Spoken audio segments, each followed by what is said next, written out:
Hello friends, আজকে রান্না করতে চলেছি ভেন্ডি ফ্রাই। প্রথমে ভেন্ডিটাকে ধুয়ে এরকম বুটটাকে ফেলে 4 ফালি করে নেব।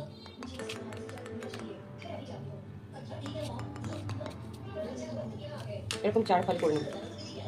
এরকম করে প্রত্যেকটা ভেন্ডি করে নেব।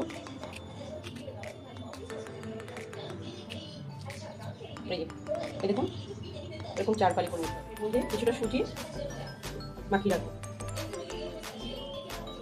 তাহলে ভেন্ডিটা মজবুত হবে ভালো। সামান্য পরিমাণে হলুদ দিলাম,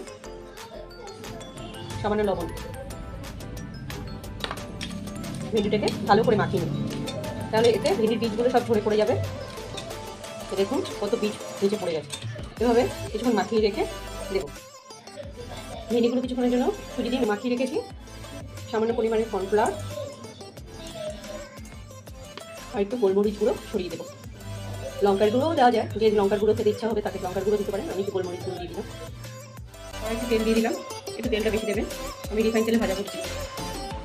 এবার অল্প অল্প করে ভেন্ডিগুলো ছাড়তে হবে।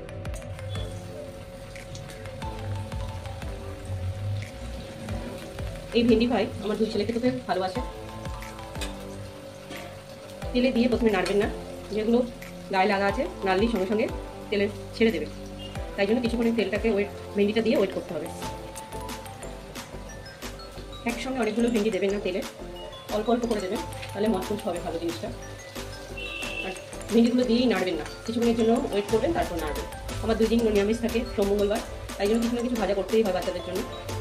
কোনোদিন সয়াবিন ভাজা করি, কোনোদিন ভেন্ডি এই ভাজা ফ্রাই, আবার কোনোদিন হয়তো মুচমুচে আলু বন্ধ করে দেবো। এই দেখুন তৈরি হয়ে গেছে কেমন মুচমুচে ভেন্ডি। দেখুন আওয়াজ হচ্ছে কেমন মুচমুচে।